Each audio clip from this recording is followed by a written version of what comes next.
On va parler comme promis de cette pièce qui se tient en ce moment au TNS, le système de Ponzi de David Lescaut. Nos invités, Scali Delpera, Marie Dampnier et Elisabeth Mazef pour évoquer ce spectacle. RVS sur 91.9 FM. RVS sur 91.9 FM. Interview. Bonjour à tous les trois, merci d'être nos invités en direct. On a le plaisir d'accueillir également Andreas. On voulait à tout prix reparler de ce spectacle dont on a parlé lundi avec le metteur en scène David Lescaut, pour avoir cette fois le point de vue des acteurs, des comédiens qui sont absolument époustouflants du début à la fin. Je rappelle l'histoire, c'est le parcours de Charles Ponzi qui avait mis au point ce système financier qui porte aujourd'hui son nom, cette espèce de chaîne spéculative avec des taux d'intérêt incroyables promis aux investisseurs. Mais avant ça, il avait 10 000 idées, 10 000 vies. Est-ce qu'on a une approche particulière quand on interprète un personnage ayant vraiment existé, Scali Delpera ? Non. En fait, on a une approche comme tous les autres personnages. Enfin, en tout cas, en ce qui me concerne. Un personnage de théâtre. C'est un personnage de théâtre. Voilà. Et d'ailleurs, au fond, c'est après la somme des répétitions et du travail de répétition que se dessine le personnage, parce que c'est celui quand même qui a été inventé, créé par David Lescaut. C'est une certaine vision de ce personnage. Voilà, il faut pas du tout se laisser impressionner par le fait que c'est quelqu'un qui a existé, bien que ça n'empêche pas de faire des recherches, de lire son autobiographie, des choses comme ça. En même temps, c'est peu de choses, hein, et tout prête à caution, puisque vous le dites, c'est son autobiographie, donc c'est son propre point de vue. Le reste, exactement. Voilà, il y a pas grand-chose sur Charles Ponzi. Pas grand-chose. C'est votre travail aussi à vous de combler ces vides. Non, mon travail à moi, c'est d'exister dans le présent de la représentation. Et en tout cas, pas du tout d'essayer d'apporter des réponses à la vraie vie de cet homme-là. Au fond, David Lescaut a fait un travail extrêmement précis sur la documentation et sur la vérité. Il a rajouté quelques scènes de l'intimité de cet homme, comme on fait beaucoup pour ce qu'on appelle les biopics, c'est-à-dire on imagine ce qui peut se passer dans l'intimité des personnages qu'on n'est que par la presse au fond, et c'est suffisant. On n'a pas dans le jeu à essayer de dire il était gentil, il était méchant. Il était. D'ailleurs, il y a très peu de jugement sur ce personnage. C'est un escroc, on le comprend, mais il n'y a pas de véritable jugement au sens moral du terme. Ouais. Alors, il y a une vraie évolution du personnage, de son physique, de son comportement également. Il arrive aux États-Unis, donc il ne parle pas la langue. Donc, pendant une bonne partie de la pièce, qui doit durer combien ? Enfin, j'ai eu du mal à chronométrer. 20 minutes, une demi-heure. 2h10. Non, mais vous êtes muet pendant 20 minutes. Un quart d'heure. Ouais. M'a paru plus long. Et d'un coup, vous enlevez la moustache, vous enlevez le chapeau, il y a une transformation physique, et là, vous apparaissez véritablement. C'est finalement le système qui, peu à peu, est en train de se mettre en place déjà. Exactement. Le système et le personnage. Voilà. Parce qu'il y a un système de Ponzi, mais il y a aussi un système de Lescaut. Et le système de Lescaut, c'est de construire le personnage à vue d'œil. Dans le moment de la représentation, on commence, on dit, voilà, il nous faut un personnage, alors il faudrait qu'il soit ceci, il faudrait qu'il soit cela, un héros du peuple, un fils à sa maman, de souche noble, etc., etc. Et petit à petit, ce personnage va se construire. Et comme les enfants, comme les bébés, au début, ils ne parlent pas. Ouais. Et au fond, ce qui est très intéressant, c'est que c'est quelqu'un qui va prendre la parole à partir du moment où il apprend l'américain. Ça aussi, c'est une volonté poétique et politique de David Lescaut, qui est de montrer que ce personnage naît à lui-même qu'à partir du moment où il arrive à intégrer la langue américaine. Ouais. Et même votre façon de jouer est complètement différente. Alors forcément, il n'y a pas de texte au début, mais même votre façon de vous mouvoir sur la scène est différente. Oui, puisqu'au début, c'est quelque chose d'assez caricatural. D'abord, c'est moi. Au début, c'est Scali Delpera qui rentre, qui dit bonjour au public. Ouais. Ensuite, il y a quelque chose qui est de l'ordre un petit peu de l'enfant, quand il est avec sa maman. Ensuite, on est dans le côté un peu, si je pourrais dire, The Artist, puisque c'est une référence qui marque en ce moment. C'est-à-dire que c'est un personnage de cinéma muet. Et puis après, il devient de plus en plus lui-même et de plus en plus un être de chair et de sang, avec un cerveau, une psychologie et des sentiments. Bon, juste pour revenir sur la pièce s'appelle pas Charles Ponzi, donc selon c'est escroc banquier. Il s'appelle Système de Ponzi. Il y a beaucoup, encore 10 autres acteurs musiciens sur scène, dont vous, Marie. Et vous avez un rôle qui m'a beaucoup marqué. Hein. Vous êtes à côté des corbeilles pleines des billets de banque. Et qu'est-ce que vous faites pour moi, c'était presque pendant 1 heure au moins. Alors, c'est moi et je les classe. Non, mais je veux dire, je sais pas quoi répondre. Donc vous triez tous ces billets d'argent qui sont, mais c'est une image qui m'a marqué. Hein. Ouais, non, mais en fait c'est parce que c'est un personnage, c'est un des rares personnages sympathiques de la pièce, qui s'appelle Lucie Méli et qui est un des rares personnages qui aime Charles Ponzi. Et que Charles Ponzi embauche pour travailler avec elle, compter, etc. Et comme c'est un petit peu compliqué en même temps pour elle, hein, parce qu'elle arrive et elle se rend bien compte que tout ça n'est pas forcément très honnête et elle a un petit peu peur que ça s'effondre. Mais elle dit qu'elle est sicilienne et qu'elle ne posera pas de questions. Mais elle en pose une quand même à un moment donné. Ah oui, laquelle ? Elle pose une question et ah oui, nous dit pas de question. Oui, parce qu'il y a un affreux. Oui, mais alors ça on va laisser la surprise. D'accord. Non, mais donc voilà, c'est assez jouant de jouer ça parce que ce personnage est là pendant longtemps. Je crois que c'est 20 minutes en fait. Mais au départ, c'est un personnage quasi muet, donc il y a tout à inventer. Et ça c'est formidable parce qu'avec Scali, donc on invente maintenant beaucoup de jeux entre nous deux. Voilà. Mais est-ce que vous vous êtes inspiré aussi des vrais banquiers pour classer ou trier les billets de banque ? Non, moi je me suis inspiré d'une de mes grand-mères en fait, donc voilà.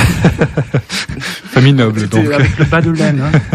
Est-ce qu'elle comptait les sous ? Non, mais en fait quand je dis ça, c'est que je me suis inspiré d'une de mes grand-mères parce que je pense que Lucie Méli est profondément amoureuse de Charles Ponzi et qu'elle est toute dévouée et très au service, voilà. Mais après je n'ai aucune référence banquière ou voilà. Et puis il y a le rôle de la mère qui est très important également, Elisabeth Mazev. Là aussi, on est sur des approximations, sur des hypothèses par rapport à la réalité du rapport filial. Oui, je crois que, comme le disait Scali tout à l'heure, il y a l'autobiographie de Charles Ponzi qui est qu'on prend comme elle vient, mais de laquelle on peut douter, parce que je pense qu'il a pas mal embelli les choses à son avantage. Et puis après, il y a effectivement le fantasme de David, sa vision de la mère, sa vision de cette mère-là. Il y a une photo témoin où on la voit arriver aux États-Unis et Charles est entouré de Rose, sa femme et de sa mère. Effectivement, à la vue de la photo, elle n'a pas l'air commode. Mais pour le reste, oui, c'est David qui l'a inventé, je crois. Ouais, David Lescaut, qui est quelqu'un que vous connaissez bien, avec qui vous avez l'habitude de travailler. C'est le deuxième spectacle que je fais avec lui, ouais. Est-ce qu'il y a quelque chose de réconfortant comme ça, de retrouver quelqu'un qu'on connaît déjà ? Il y a les avantages et les inconvénients de connaître quelqu'un, savoir que pour lui, je pense que il peut plus jouer de rôle puisque maintenant on se connaît un peu. Et ou alors il peut que continuer de jouer le rôle qu'il a endossé la première fois qu'on a travaillé ensemble. Moi pareil dans la vie. Et après sur scène, il y a une connaissance de l'écriture, oui, effectivement, il y a une familiarité. Puis je pense que Scali vous en parlerait mieux parce que lui, pour le coup, il en a fait un certain nombre avec David. C'est quoi ? Ça fait 10 ans, c'est ça ? Pour vous, Scali ? Oui, c'est ça. On a commencé avec un monologue. C'était presque une commande que j'avais faite à David autour d'un thème qui m'obsédait. Et le thème de l'amélioration de soi-même. Voilà. Et David a écrit un spectacle pour moi qui s'appelle L'Amélioration. Voilà, qui est édité chez Actes Sud, à lire de toute urgence. Et puis après, on a enchaîné avec Un homme en faillite. Un texte pour 3 personnages, magnifique, une liquidation personnelle sur la faillite personnelle. Ça revient un petit peu en ce moment, vous savez. Voilà. Pas par la bonne porte, mais enfin bon. Ensuite, il y a eu l'Européenne, là où j'ai rencontré Elisabeth Mazev et Marie Dompnier.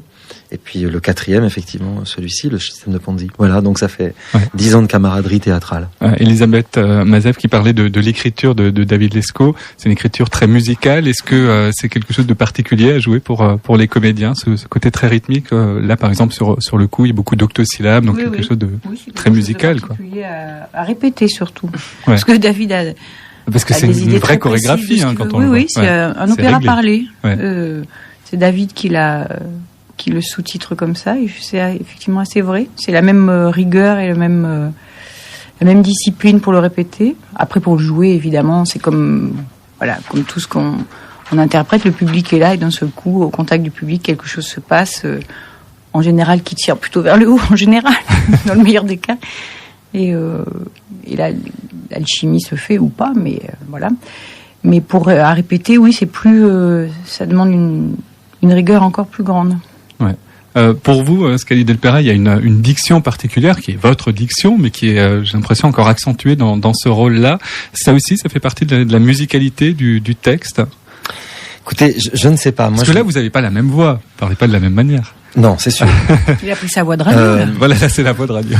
Il y a peut-être effectivement plusieurs raisons à ça. La première étant que je viens du Sud-Ouest et que j'ai, dès l'âge de 14 ans, travaillé à gommer un peu mon accent à la Francis Cabrel, notamment par exemple pour pouvoir rentrer au Conservatoire national dramatique. Et vous savez, l'accent, c'est pas possible. J'ai vu des gens se ramasser au concours parce qu'ils jouaient du Racine avec l'accent de Francis Cabrel, justement, et ça ne le fait pas. Et donc, il y a peut-être quelque chose chez moi qui, dès que j'entre en scène, s'installe de l'ordre de l'artificiel. C'est une artificialité qui me comble. Enfin, personnellement, c'est pour moi justement le début de la fiction. Enfin, voilà. Il y a une autre chose, c'est que David Lescaut, et s'il était là, je ferais pas autant de compliments à son égard, est pour moi un des plus grands auteurs du 21e siècle, dans la mesure où c'est quelqu'un qui travaille avec une extrême modestie, une extrême discrétion, la langue française, de manière géniale. C'est un poète pour moi, et c'est un poète caché. C'est-à-dire qu'il écrit avec beaucoup de simplicité, ça coule, on dirait du parler, ça coule, et c'est toujours extrêmement rythmique, extrêmement fluide, et tout d'un coup, au hasard comme ça, dans un virage, une formule d'une poésie brute, vraie, voilà.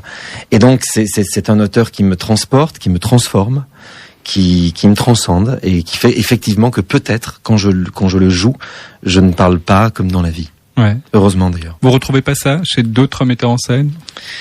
C'est d'autres auteurs, vous voulez dire? Ouais. Je pense à d'autres auteurs qui sont peut-être pas de moins grands auteurs, mais peut-être de moins grands poètes parce qu'ils se veulent trop poétiques. Ouais.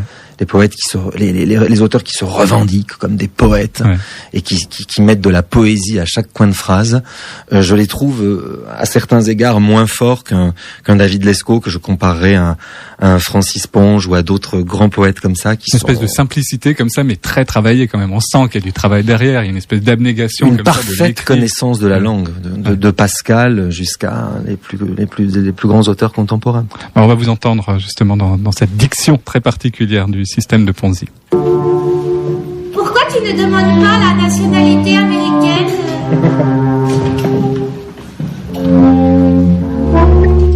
Tu passes ta vie la tête dans ce rideau noir, on ne peut plus te marrer. Je t'immortalise. Qu'on se perpétue serait déjà pas si mal.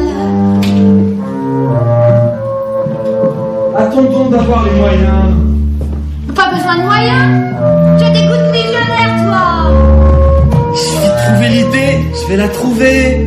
Et quand je l'aurai trouvée, là j'aurai les moyens. Et quand j'aurai les moyens, là je demanderai la nationalité américaine.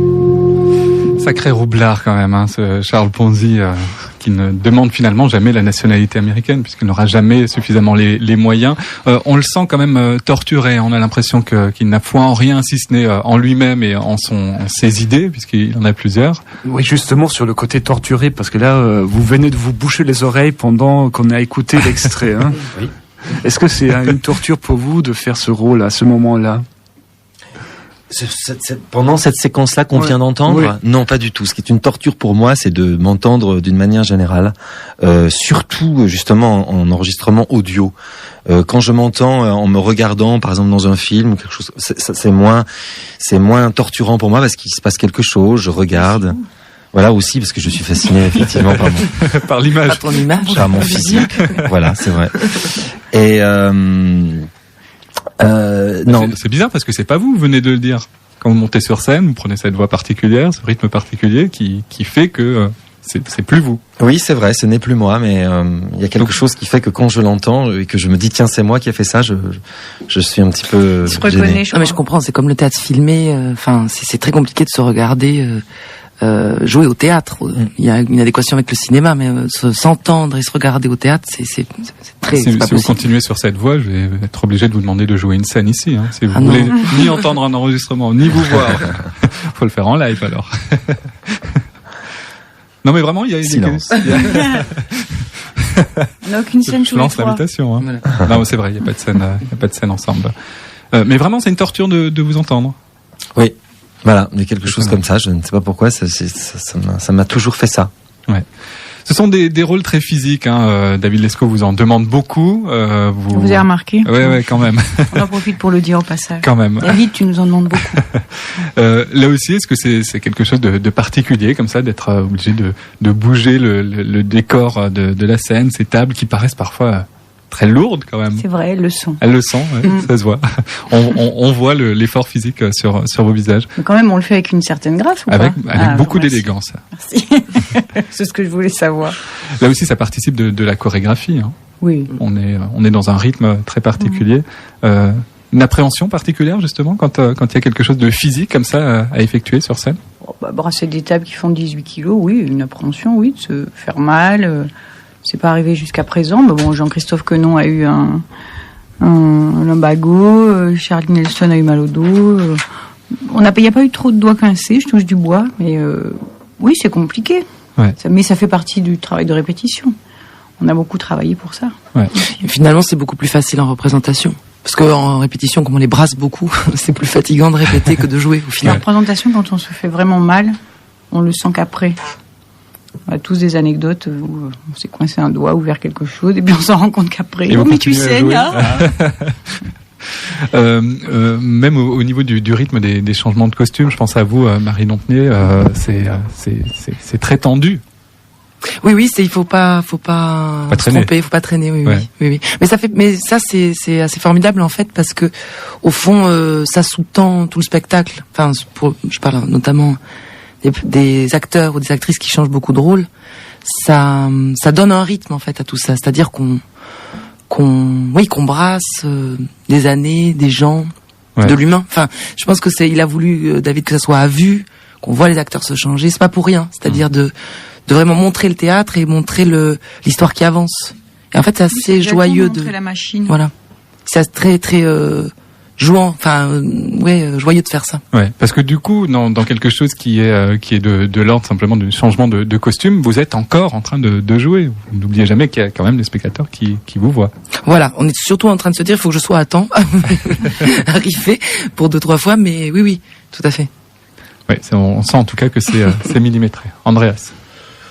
Bon, j'avais une question un peu, comme on a dit tout à l'heure, que vous avez le spectacle, on sort de ce spectacle avec un regard pas forcément très critique sur l'escroc Charles Poncy et peut-être sur les escrocs financiers, parce qu'en fait, on croit on aurait aussi tombé dans le piège.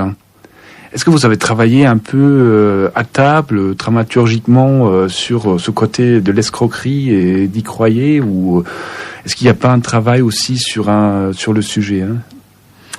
Je pense que vous avez, en disant ce que vous venez de dire, vous avez aussi, on sort en se disant, on aurait pu se faire avoir, donc c'est une forme de jugement, oui. Je pense que le système était suffisamment brillant et attractif dans une période où je pense que la vie était pas facile pour que des gens du peuple et de toute nationalité, de tout niveau sociaux se fassent avoir, oui.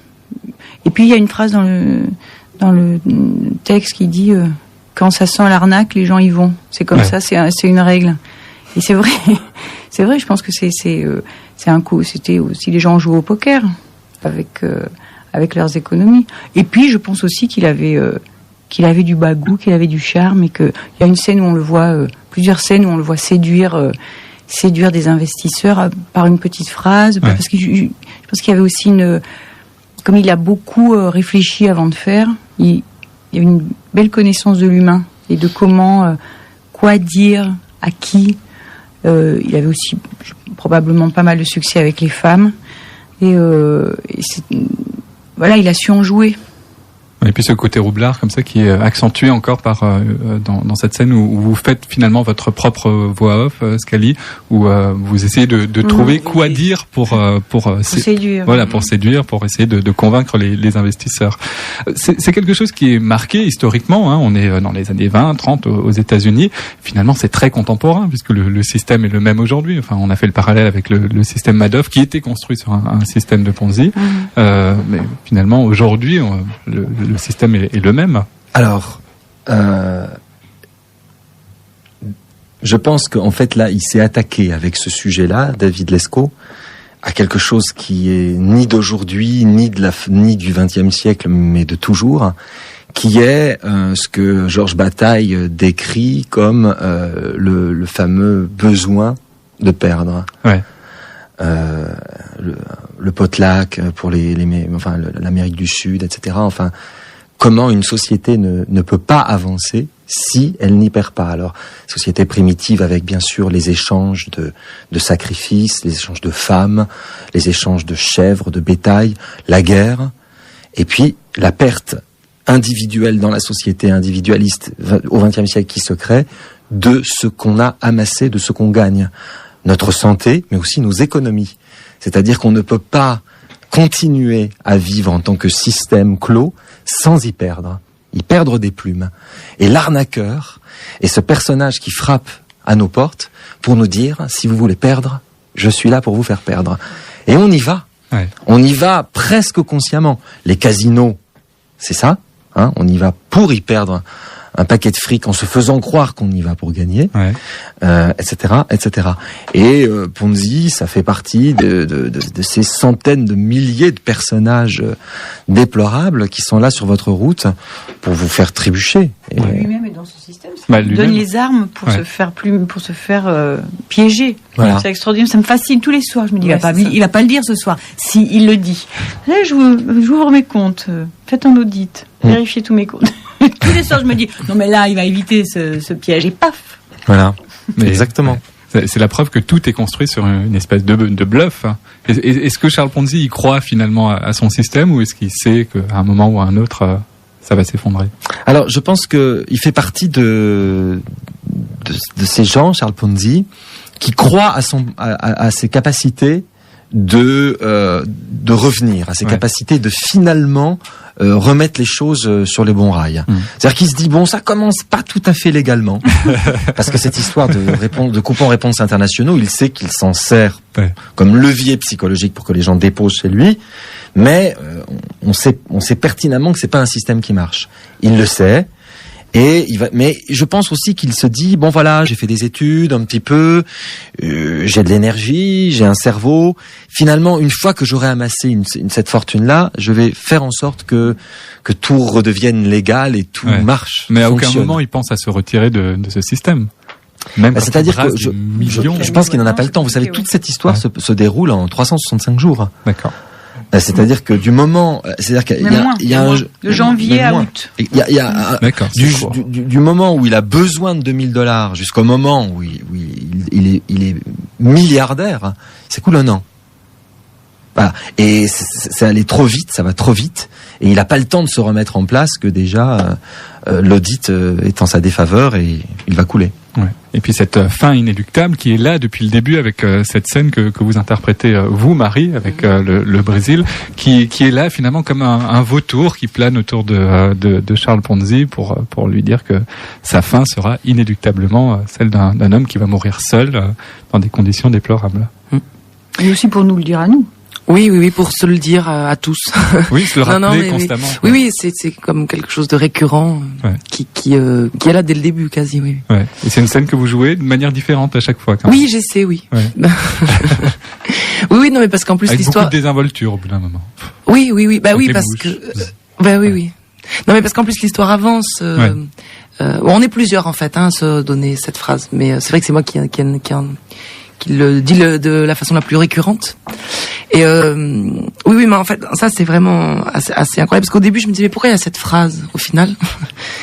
Et je crois en effet que plus on joue le spectacle, plus je vois que la fin du spectacle a d'autant plus d'intérêt que finalement on sait ce qui va arriver. Merci beaucoup en tout cas d'avoir été nos invités en direct sur RBS. Le système de Ponzi se joue jusqu'au 26 avril prochain au TNS tous les soirs à partir de 20h. La réaction du public pour le moment est plutôt bonne, j'imagine que ça fait plaisir. La réaction du public est excellente. Nous sommes chaque soir ébahis, émerveillés par le public de théâtre strasbourgeois qui est un public délicieux, merveilleux. Et de connaisseurs. Merci beaucoup en tout cas d'être intervenu en direct sur RBS pour évoquer cette pièce, le système de Ponzi.